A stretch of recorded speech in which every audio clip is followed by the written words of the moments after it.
혹시 이게 영상이 끊기거나 그러면 너네한테 얘기해줘야 된다. 내 쪽이 아니고 너네 쪽이라서. 네. 우리 과거반에서 과학반에서는요. 일주일에 여러분들 시간표 보시면 되지만 물화생지가 일주일에 2시간씩 들어가 있고 특화 시간이 한 타임 들어가 있어요. 그 특화 시간을 이제 선생님이랑 할 건데 특화 시간에 우리가 해야 되는 건 뭐가 있냐면 일단은 가장 중요한 거 영재 같은 경우에는 시험 점수로 영재의 합불이 결정된다면 과거 같은 경우에는 자소서와 생기부로 합불이 결정을 되기 때문에 자소서를 대단히 열심히 써야 되고 자소서 마감이 8월 말이에요. 자, 이 중에서 서울이 아니고 전 경기권이에요. 전 인천권이에요. 없어요? 올 서울권. 자, 그래서 특화 시간에는 선생님하고 1차적으로 자소서를 8월 말까지 쓸 수 있게끔 합니다. 그래서 오늘 자소서를 어떻게 선배들이 썼기 때문에 합격을 했는지를 보여드릴 거예요. 자소서를 한 번도 써본 적이 없기 때문에 영재하고 과거하고 차이점은 뭐냐면 영재는 내가 서울에 살아도 부산 영재 지원하면 갈 수 있어요. 지역이 상관이 없는데 과거는 그렇지 않습니다. 자기 지역만 갑니다. 그러면 우리는 알고 있죠? 서울에 있는 과거가 몇 개 있을까요? 2개 있어요. 서울에 있는 과거는 여러분들이 알고 있는 바로 옆에 있는 세종 과거 있어요. 대부분 여기 쓰시면 돼요. 대부분 여기 쓰면 된다. 자, 세종 과거 있고요. 한성 과거 있어요. 자, 저는 한성 과거 지원할 거예요. 손. 왜? 왜? 뭐라고 잘 몰라요. 근데 그냥 우리는 한성 말고 세종을 쓰도록 하자. 세종을 쓰도록 하자. 왜냐면 역대 가장 우리 학원에서 합격을 잘 시키는 학교가 세종이기도 하고요. 한성하고 세종하고는 뽑는 인원수가 달라요. 160, 140. 이 정도 돼요. 됐어. 네, 이 정도 되고. 그 다음에 우리는 인천은 상관없는데 인천은 과거 2개가 있어요. 인천 과거가 있고요. 그 다음에 진산 과거 있어요. 그 다음에 경기권에는 과거가 몇 개 있을까요? 하나밖에 없어요. 경기 북과거. 이렇게 돼요. 되겠니? 얘네들은 뽑는 인원수가 80명쯤 돼요. 여기는 한 140명? 이 정도 돼요. 근데 중학교 3학년 아이들이 어디 많을까요? 어디에 많을까요? 서울하고 경기에 많죠. 경기는 분당권, 일산권 여기 있잖아요. 됐어? 네. 그래서 아이들이 인원수가 많아요. 근데 여기 경기 북과고가 하나밖에 없죠. 그럼 경쟁률이 어떻게 될까요? 엄청나겠죠. 자, 요번에 경쟁률이 어떻게 됐을까요? 4.6대1, 5대1, 4.3대1 이 정도 나와요. 항상 평균적으로 이 정도 나와요. 이게 얼마 나왔을까요? 10대1, 9대1 와. 이렇게 나오죠. 빨라 오십시오. 자, 5개만. 자, 이 가지고 와. 자, 그래서 요 정도 경쟁률이 나와요. 그래서 경기북을 합격하는 건 사실은 영재 합격하는 것보다 훨씬 어렵습니다. 영재 합격하는 것보다 경기북 합격하는 게 훨씬 더 어려워서 경기권의 아이들이 오면 아 얘는 합격할 가능성이 좀 적네 라고 생각을 하는데 올해는 선배가 경기권에서 광명시에서 한 명 왔어요. 그래서 걔가 합격을 했습니다. 그래서 경기 100% 합격이었어요. 인천도 저기 인천에서 한 명 왔어요. 선생님이 사는 동네에서. 걔가 합격을 했어요. 100%예요. 그래서 인천하고 경기권은 100% 합격을 했었는데 세종하고 한성에서 우리 학원의 합격률을 보면 세종이 훨씬 높아요. 지역차가 좀 있어요. 한성은요. 강남권하고 저기 강북권 아이들을 뽑습니다. 정말 그런지 모르겠지만 실제로 합격하는 아이들의 비중을 보면 좀 그래요. 그리고 세종은 목동권 아이들 많이 뽑습니다. 그래서 160명 중에서 이번에 우리 학원에서 순수하게 우리처럼 이제 1년 동안 같이 공부해서 합격한 아이들이 20명이야. 그러면 160명 중에 20명이니까 몇 퍼센트 가는 줄 알겠죠? 대단히 하나 학원에서 보내는 인원수 치고는 되게 많이 보냈거든요. 항상 우리가 세종권을 좀 많이 보내고 있어요. 그래서 세종 쪽을 쓰면 조금 더 편하게 가지 않을까라고 하는 거죠. 그래서 세종을 좀 쓰시면 어떨까라고 생각을 하고 있는데 세종하고 한성하고 차이점이 뭐예요? 라고 하면 커리가 훨씬 더 강한 거 누구? 세종. 세종이 커리가 좀 강해요. 얘네들 다 입학하면 통합과학부터 합니다. 그리고 나서 얘네들은 다 어디 하냐면 물리원해요. 근데 세종은 뭐 한다? 물투부터 시작한다. 세종은 물투부터 시작합니다. 그래서 물리 커리가 조금 더 센 학교입니다. 그리고 여러분들 이제 과거는 몇 년제? 과거는 몇 년제? 저희 원장님이세요. 네, 가끔 저러고 계셔요. 자, 그래서 보면 실제로요. 과거는 몇 년제니? 2년제예요. 과거는 3학년까지 다니지만 실제로 사기권 아이들은 몇 년 다녀? 2년 다녀. 전체의 40%가 조진해요. 그래서 2학년 때 졸업을 합니다. 2학년 때 졸업하는 아이들, 그 아이들이 조졸이라는 아이가 있고 조진이라는 아이가 있어요. 조졸은 아예 졸업을 시켜버리는 거예요. 상위권 아이들이에요. 그리고 조진은 뭐냐면 대학 시험 봐서 합격하면 졸업해줄게. 조건부예요. 만약에 대학 시험 봤는데 떨어지면 넌 그냥 고등학교 3학년 다녀 라고 하는 애들이거든요. 대충 보면 등수로 40%까지야. 그래서 전교 40등은 40% 안에 들면 돼. 대부분 이런 쿼리로 졸업한 아이들은 못 가면 어디 간다? 카이스트 간다. 못 가면 카이스트 가요. 그래서 우리 학원 출신의 선배들 중에서 조진하는 아이들 대부분 카이스트 가 있어요. 대부분 카이스트 가 있는데 세종 같은 경우에는 서울대 보내는 거 좋아하세요. 그래서 실제로 한 해 한 20명씩 서울대에 갑니다. 근데 한성은 한두 명밖에 못 가요. 한성은 카이스트 전용 학교예요. 카이스트를 보내려고 수업을 시킵니다. 그래서 서울대보다는 카이스트로 많이 보내니까 저는 서울대 가고 싶어요. 그러면 세종 가는 게 조금 더 편해요. 한성은 서울대 쪽보다는 카이스트 쪽을 조금 더 선호하고요. 조조를 하는 조건은 뭐예요? 석차겠죠. 근데 세종 가고는 조졸이나 조진할 때 조건이 뭐냐면 수학하고 과학 성적이야. 요것만 봐요. 한성은 뭐 보게? 한성은 당연히 수학하고 과학 보겠죠? 여기 뭐 보니? 영어하고 국어 봐요. 그럼 자기는 어떤 게 더 유리할까? 근데 어떤 언니 하나가 수학하고 과학 성적은 조금 부진한데 영어 성적이 과거에서 되게 우수한 아이가 있었어요. 그래서 자기는 영어가 아니었으면 조절 못했다 라고 얘기하는데 그런 케이스는 한성 가는 게 조금 유리하겠죠. 그래서 이제는 우리는 과거는 일단 합격했다라는 전제 조건 하에서 얘기를 한다면 그 다음에 대학을 가기 더 편한 쪽은 어디냐? 내가 원하는 성향을 가지고 있는 쪽은 어디냐? 전략적으로 생각할 필요가 있거든요. 그래서 세종하고 한성은 이런 차이가 조금 있다. 이런 차이가 좀 있다. 그래서 여러분들이 어디를 더 선호하는지 가서 보시면 되고요. 그래서 시설이라든가 전통이라든가 그 학교 프로그램이라든가 나하고 맞는 게 뭐가 있을까 한번 찾아보시면 좋을 것 같아요. 합격하고 싶죠? 가장 좋은 프리패스가 있어요. 사배자 전형. 아빠가 독립운동 한번 하셨으면 사배자로 갈 수 있어요. 그래서 아빠가 국가 유공자 손 그죠? 우리 아버님들은 전쟁터에 가지 않습니다. 그래서 그 케이스는 별로 없죠. 그리고 나면 이제 극빈 뭐 이런 쪽이 있고요. 그 다음에 이제 우리가 가는 전형은 뭐야? 다자녀. 자 이제 손 들자. 형제 나까지 포함해서 3명 손. 병신들. 네. 뭐 한 거야? 저희 탓이 아니잖아요. 우리 반에 있던데 너 몇 명? 3명. 그렇지. 성준이 됐다. 자 다자녀 케이스가 좀 편합니다. 우리가 갈 수 있는 건 다자녀밖에 없어요. 아빠가 어차피 독립운동 안 했잖아.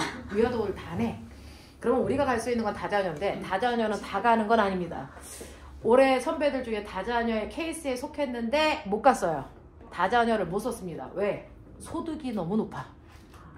그러니까 성준아 가장 좋은 건 너네 셋 부모님 합해서 5이지 거기에 할머니 할아버지까지 모시고 살면 돼.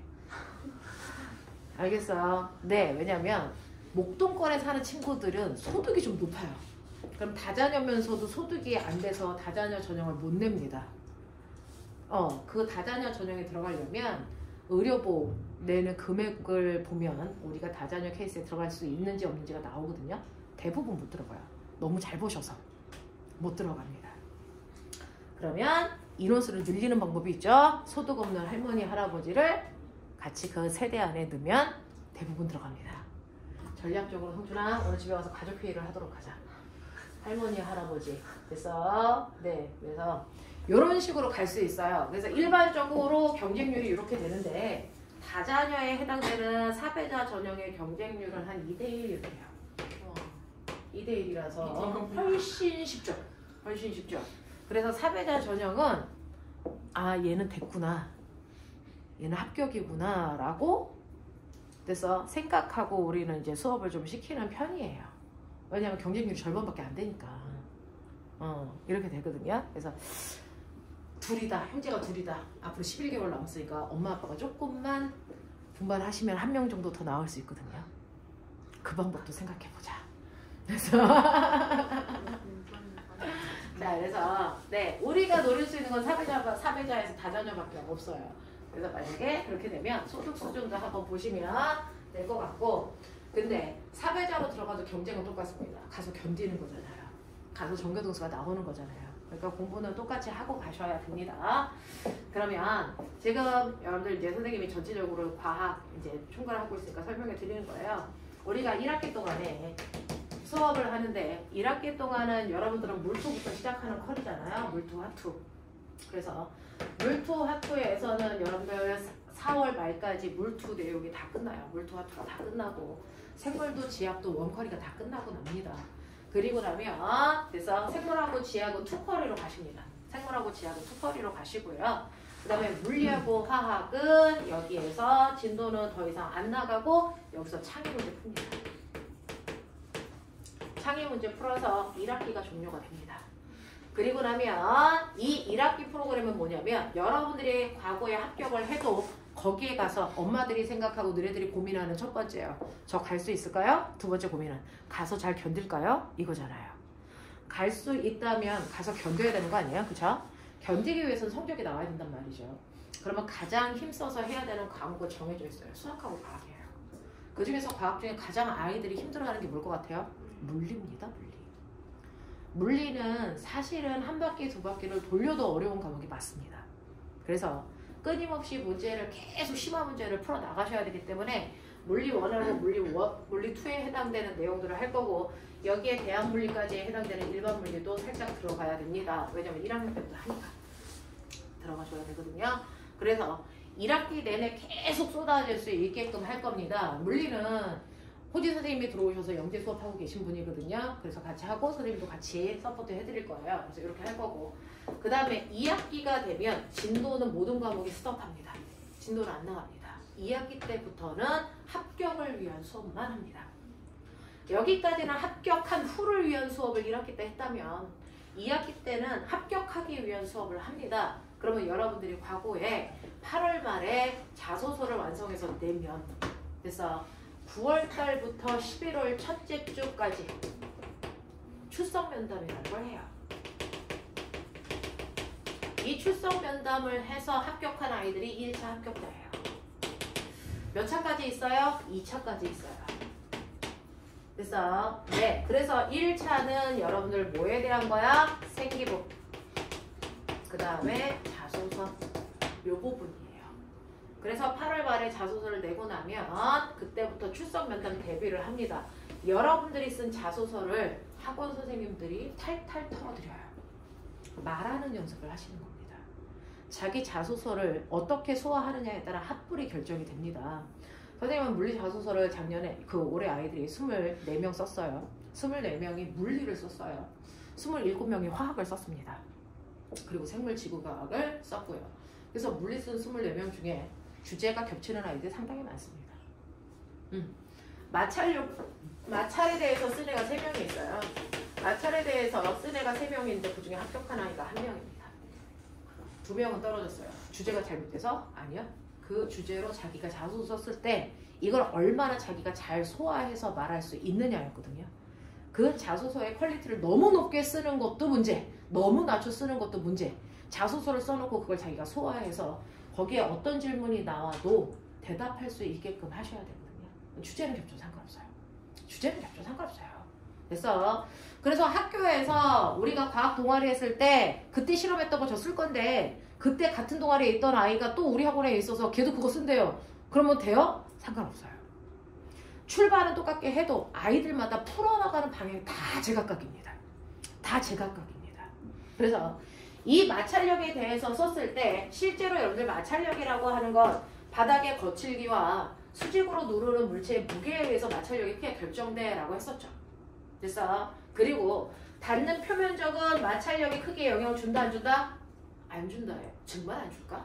이게 궁금했던 거예요. 그래서 보니까 중학교 때는 닿는 면적이 넓던 좁던 상관없이 마찰력이 같다 그랬죠. 근데 실제로는 안 그렇습니다. 이건 표면이 되돌아니 매끄러운 면에서만 면적하고 상관없이 마찰력은 그래서 표면적하고 상관없이 일정해라고 했는데 표면이 거친 도로 같은 곳에서는요. 표면적이 넓을수록 마찰이 크게 작용합니다. 그래서 스포츠카 같은 경우에 광폭 타이어를 낍니다. 왜? 표면적을 넓혀서 마찰력을 크게 하면 추진력이 좋아서 자동차가 땅 하고 튕겨나가요. 그래서 어떨 때 표면적이 마찰에 의해서 결정이 되는지 그리고 이 마찰에 의해 그 표면적과 마찰 사이에 어떤 관계가 있는지를 아이들이 막 추적해서 썼단 말이죠. 3명이 다. 그래서 그 3명의 아이들이 각각 자기가 찾아서 아 이것 때문이야 라고 하면서 우리가 보도 듣도 못한 냉용접이라고 하는 현상이 선생님 생긴데요. 이것 때문에 접촉면이 넓을수록 마찰이 더 크답니다 라고 하는 거를 다 알아냈단 말이야. 그러면 냉용접이 뭐니? 이거는 냉용접의 크기는 뭐에 의해 결정되니? 이거 다 설명할 수 있어야 돼. 그걸 자기 걸로 설명한 친구는 합격하고요. 그렇지 못하고 단어만 기억한 친구들은 떨어졌단 말이죠. 그래서 실제로 자소서는요. 수학은 잘 모르겠지만 과학 같은 경우에는 중등 내용에서 출발해서 물투까지는 끌고 가줘야 자소서의 깊이가 나온다. 그리고 거기에 있는 내용을 소화해라. 이겁니다. 그래서 요 기간 동안에 자기가 자기 학교마다 면담 날짜가 다 정해져서 나옵니다. 그 날짜가 될 때까지 밤에 맨날 남아가지고 선생님들하고 자소서 탈탈 털어요. 말하는 연습. 됐어. 그러면 이 말하는 연습은 자소서만 하면 돼요? 아니요. 생기부가 있다 했잖아요. 생기부에 뭐 있는지 여러분 한번 뜯어본 적 없죠? 요번에 이제 3월달에 가면은 다 출력해서 가져오십시오. 생기부를 보시면 생기부에 생각보다 많은 내용들을 선생님들이 코멘트로 달아주신 거 아세요? 그래서 여러분 동아리 활동부터 시작해서요. 각 과목 선생님들이 코멘트를 달아주시는데 수학과학 선생님들 코멘트를 대단히 열심히 답니다. 특히 자기가 이런 활동을 했는지도 모르는 활동을 했다라고 써줍니다. 그래서 이 아이는 상태 변화와 열의 출입에 대해서 잘 설명할 수 있는 아이다. 이렇게 써줘요. 너는 그러면 상태 변화와 열의 출입에 대해서 잘 설명할 수 있으니까 상태 변화에 따른 열의 출입이 일어나는 이유가 뭐니? 그거의 대표적인 예는 뭐가 있니? 이런 거만 물어보거든요. 근데 저는 1학년 때 그걸 잘 설명한 적이 없는데요. 라는 아이들이 대부분이야. 그래서 생기부에 있는 중학교 내용 정보가 정확하게 되어 있어야 된다. 중학교 내용이 잘 되어 있지 않은데 자소서에 막 일반 물리까지 되어 있어. 그래도 믿지 않는다. 알겠어? 그래서 생기부를 대답하기 위해서는 중등 내용 정리가 다시 되어 있어야 된다. 정확하게 되어 있어야 된다. 그래서 그리고 자소서를 가지고 자기가 얼마나 심화 공부를 했는지를 표현해 줘야 된다. 그래야 뽑는다. 그래서 출석 면담까지 하고 나면 1.5배수를 뽑아요. 그러니까 세종 같은 경우에 160명을 뽑는데 1.5배수니까 얼마? 240명을 뽑는다는 얘기죠. 240명을 뽑아요. 그리고 나서 2차 면접은 80명을 떨어뜨리기 위한 면접을 봅니다. 이때 뭐합니까? 이때 바로 수학, 과학, 인성, 시험 봅니다. 시험을 보는데 이렇게 시험지를 주고요. 골방에 가둬놓고 30분 동안 고민해 라고 합니다. 그럼 문제를 막 풀죠. 문제를 막 푸는데 수학 문제 하나, 과학 문제 2개, 인성 문제 하나 이렇게 나옵니다. 막 30분 동안 고민한다고. 그리고 들어가면 선생님들이 앉아 계세요. 수학 선생님 한 분, 과학 선생님 한 분 앉아 계신다고요. 앉아 계시면 문제 들고 들어가서 저는 1번의 답은 뭐라고 생각합니다. 그렇게 생각하는 이유는 뭡니다. 라는 걸 말로 얘기하는 거야. 되겠어? 발표 수업처럼 하는 거야. 그때 답은 맞았더라도 설명이 이상하거나 실수를 하거나 그러면은 떨어지겠죠. 답은 틀려도 설명하는 과정이 논리적이면 붙습니다. 요번에 선배들 시험 보고 와서 복귀 다 했습니다. 복귀 다 하고 자기가 쓴 답을 다 썼어요. 그 중에서 올 만점이나 붙었을까요? 올 만점이나 아이는 없습니다. 어떤 아이는 저 문제 보시면 이렇게 문제 4개 중에서 한두 개 맞았는데 다른 애들은 3개 맞았는데 한두 개 맞으면 붙었어요. 왜? 자기가 답은 틀렸어도 거기까지 끌고 가는 논리가 대단히 논리정연해. 그러면 붙여줘요. 그러니 이제 여러분들은 뭐 하는 겁니까? 이 문제의 답은 왜 이렇게 나올까를 추리하는 연습들을 하시는 거예요. 정답일 필요는 없습니다. 정답일 필요는 없다. 대신에 그 답을 찾아가는 과정이 논리적이고 과학적이면 된다. 알겠어요? 그래서 선배들한테도 늘 답은 틀려도 되니까 답을 모르더라도 그 과정을 논리적으로 설명하는 연습을 해라. 그래서 그 연습을 계속 시키는 겁니다. 알겠어? 그래서 이 시험이 올해는 11월 26일 날 있었어요. 11월 26일 날 있었어요. 그래서 그거 시험 보고 나서 정확하게 최종 합격자 발표가 12월 1일 날 있었어요. 그리고 나면 12월 2일부터는 학원으로 가서 수업을 하겠죠. 합격하려면. 그래서 이렇게 돼요. 그리고 떨어진 아이들은 이때부터 일주일 동안 자소서 써가지고 상산하고 이번에는 북일고도 많이 봤어요. 그래서 그 합격자 발표가 내일 있습니다. 이렇게 되는 거죠. 이렇게 돼요. 그래서 이런 식으로 커리가 구성되어 있기 때문에 자소서를 일단은 여러분들이 넘어가셔야 되거든요. 4.6대 1에서 1.5배수 나오는 여기에서 대다수 탈락을 합니다. 1차 면접에서 대다수 탈락하고 1차 면접이 된 애들은 2차에서 탈락, 우리 학원에서 거의 안 합니다. 주로 우리가 이 문제를 풀기 위해서 그동안 열심히 공부를 했기 때문에 여기서는 별로 탈락 안 해요. 문제는 여기서 대다수 탈락을 한다고요. 여기서 대다수 탈락합니다. 자기 자소서를 소화를 못했거나 또는 중독 내용이라고 무시하고 공부 안 했거나. 그래서 네, 이러면 탈락할 수 있고요. 근데 이 둘을 다 완벽하게 했는데 탈락한 애가 있었습니다. 뭘까요? 추천서는 학교 선생님이 써서 여러분들 보지 못하게 바로 그 학교로 바로 다이렉트로 보냅니다. 그래서 학원에서 유일하게 감독하지 못하는 게 저 추천서입니다. 근데 해마다 있습니다. 해마다 있는데 학원에서 우리 학원에서 맨날 월말고사 보거든요. 월말고사 보면은 전체 아이들 등수가 쭉 나와요. 그 중에서 항상 1, 2등 하던 아이들이 한두 명이 무조건 떨어집니다. 이상해요. 징크스예요. 학원에서 1, 2등 하던 아이들 중에 한 명이 떨어집니다. 그래서 근데 걔네들은 지식적인 부분이 부족하냐? 그렇지 않아요. 생기부나 자소서도 되게 완벽하게 썼어요. 올해도 그랬습니다. 올해도 선생님들이 깜짝 놀랄 만한 아이가 떨어졌어요. 근데 그 아이는 대안학교를 다녔어요. 생기부가 없었어요. 추천서도 안 써요. 대안학교는. 그래서 대안학교는 생기부가 없어서 그 아이가 떨어졌구나 라고 하는 걸 인지할 수 있었어요. 근데 그전에는 생기부도 있고 추천서도 받은 일반 중학교 다닌 친구들이 떨어졌는데 떨어지는 원인은 얘예요. 여러분들 이제 나중에 교사 추천서 양식을 보면 여러분들이 자소서 쓰는 양식하고 똑같이 500자, 200자에 막 이렇게 해가지고 한 4항목을 너에 대해서 써요. 그러니 3월달에 가자마자 추천서 써야 되는 선생님한테 반드시 저 추천서 써주세요 라고 미리 얘기해야 된다. 그래야 그 선생님들이 너네들을 추적해서 한 11개월 동안 관찰해서 추천서를 제대로 쓸 수 있다. 알겠어? 그래서 추천서도 아무 선생님한테 받지 말고요. 너네들을 특히나 이뻐하는 무슨 과목 선생님? 수학이나 과학 둘 중에 한 명. 그래서 선생님한테 받으시면 돼요. 반드시 3학년 선생님일 필요 없어요. 1학년 때 배웠던 선생님이나 2학년 때 배웠던 선생님 상관없습니다. 됐죠? 단 조건은 그 학교에 뭐 하고 있어야 된다? 계속 재직하고 계셨어야 된다. 그래서 네, 그 선생님한테 추천서 써달라 그래서 받으시면 됩니다. 됐죠? 그리고 추천서 쓸 때 선생님들이 너네들을 아무리 열심히 관찰을 해도 네가 뭐 했는지가 정확하게 잘 기억 안 날 때 너 쓴 자소서 보내줘. 그거 가지고 추천서 쓰세요. 그러니까 자소서 대단히 열심히 쓰셔야 돼요. 알겠습니까? 네, 그러면 자소서 도대체 어떻게 써야 되는지 그거예요. 도대체 그렇게 중요하다는 자소서 어떻게 써야 되는데? 라고 하는 거죠. 그리고 어떻게 쓰면 합격해? 라고 하는 게 중요한 거 아니겠습니까? 자소서요. 지금 여러분들은 다 서울권이라고 했으니까 한성하고 세종하고 자소서 틀이 비슷합니다. 그래서 세종 걸로 뽑아서 봤어요. 그래서 드릴게요. 약수만 다시 할 것 같아요.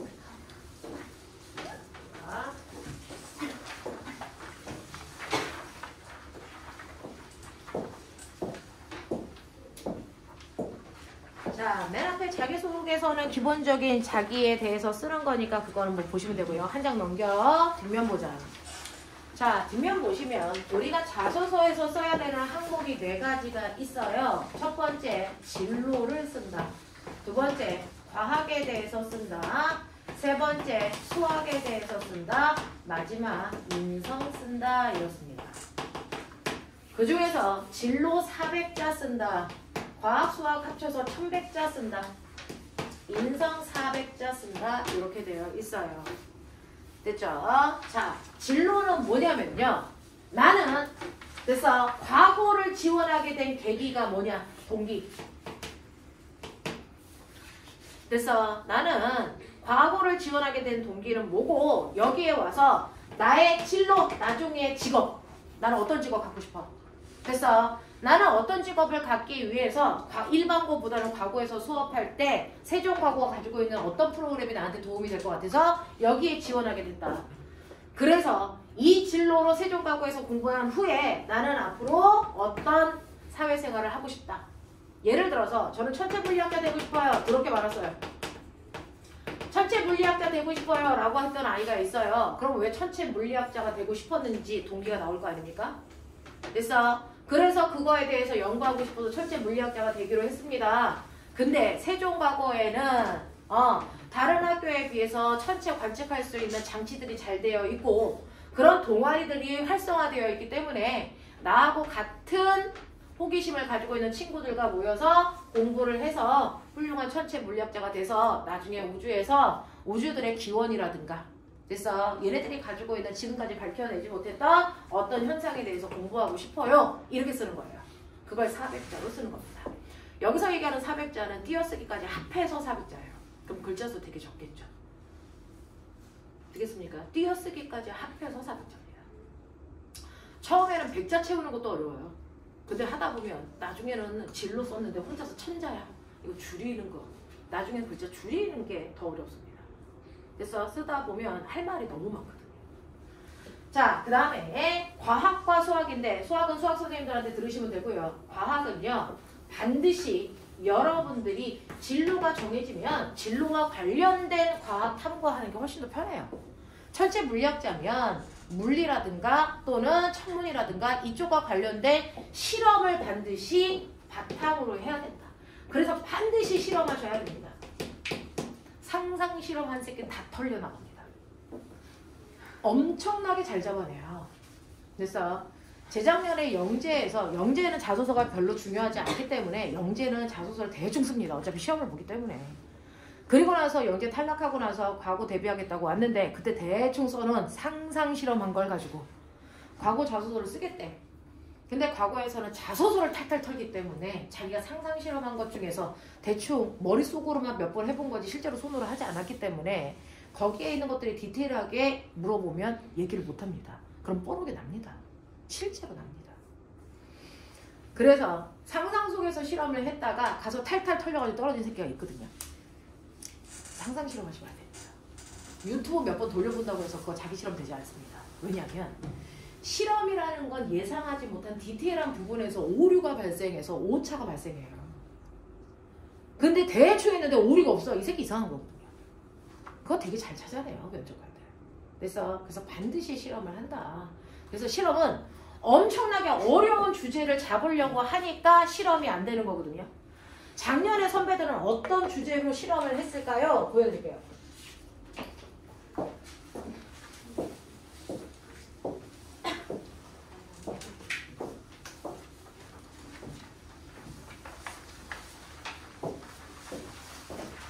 작년에 선배들이 쓴 실험 주제들을 항상 이렇게 정리를 좀 해놓는데 보시면 물리, 화학 요거 쓰는 친구들 보이죠?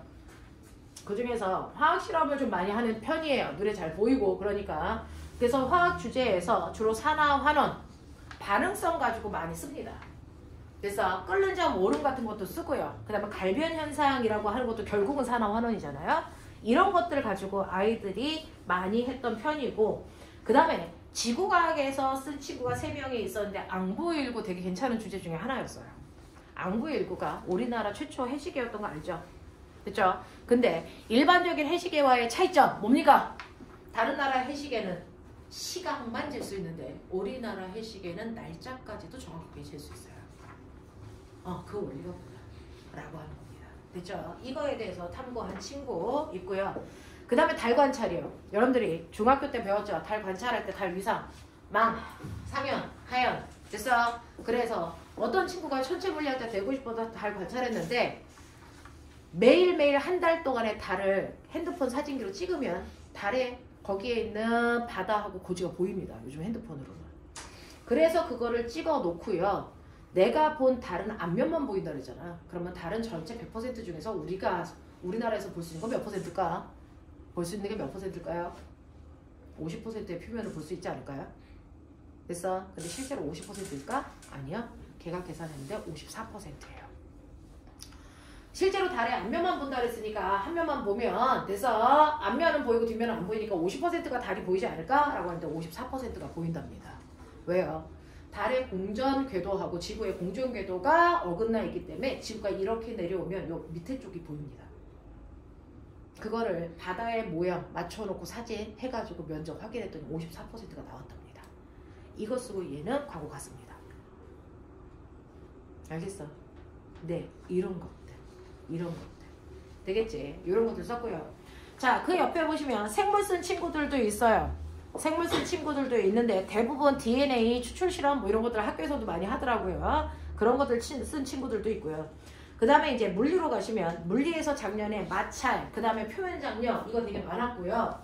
그 다음에 전자기 유도 쓴 친구들도 있었는데 자, 선생님이 제일 기억에 남는 것 중에서 하나는 작년에 광전 효과 쓴 친구들이 좀 많았어요. 현대 물리 쪽을 요즘에 좀 씁니다. 중학교에선 배우지 않은 건데 본인이 물리를 좋아해서 현대 물리 쪽을 막 찾아보는 거죠. 특히 남자아이들. 아인슈타인의 현대 물리. 그래서 이쪽 막 찾아서 합니다. 그래서 광전 효과를 썼는데 광전 효과를 남자애 한 명, 여자애 한 명 썼는데 남자애 떨어지고 여자애 붙었어요. 자, 광전 효과 어떻게 실험했냐면 중학교 2학년 때 했던 검정기요. 알아요? 검정기 이렇게 되어 있어요. 검정기가 이렇게 되어 있는데 얘는 대전되어 있지 않기 때문에 금속 박이 뭐 했을까요? 붙어 있었겠죠. 근데 여기에다가 센 햇빛을 비추면 빛에너지를 흡수한 전자가 윗껍질로 올라가면서 탈출합니다. 그러면 전자가 탈출할수록 얘는 점점 센 플러스를 띄겠죠. 됐어? 그래서 얘가 점점 벌어집니다. 됐어? 이게 바로 광전 효과예요. 알겠어? 이거 실험을 합니다. 그러면 이 전자를 탈출시키기 위해서 얼마나 센 에너지를 줘야 돼? 그래서 얘는 맨 처음에 됐어? 가시광선으로 될 줄 알았어. 그래서 백열전구 센 거 비쳤어. 안 돼. 그러면 이거보다 에너지가 더 큰 게 필요하네? 그럼 가시광선보다 에너지가 더 큰 게 뭐니? 적외선. 이거 비추니까 돼. 그래서 벌어지기 시작한 거야. 그러면 여기 있는 전자가 탈출하기 위해서 적어도 가시광선보다는 더 높은 에너지가 필요했구나. 그러면 여기에 있는 게 철판이었는데 철판 말고 구리판으로 해서 똑같은 결과가 있을까? 금속마다 다 달라요. 금속마다 전자를 잡고 있는 힘이 달라요. 그러니까 그걸 끊고 탈출하기 위한 에너지, 그거를 우리는 뭐라 그럽니까? 그거를 뭐라 그럽니까? 이람수. 됐어? 이게 다 달라요. 처음 듣는 건 아니잖아. 너네 다 1, 1을 끝냈잖아, 이 새끼들아. 그래서 금속마다 이람수가 다 다르기 때문에 이걸 통해서 어떤 금속들의 이람수가 더 크네? 더 작네? 그러면 왜 차이가 생기지? 이거 오비탈이구나. 그래서 물리하고 화학하고 연결해 버렸어요.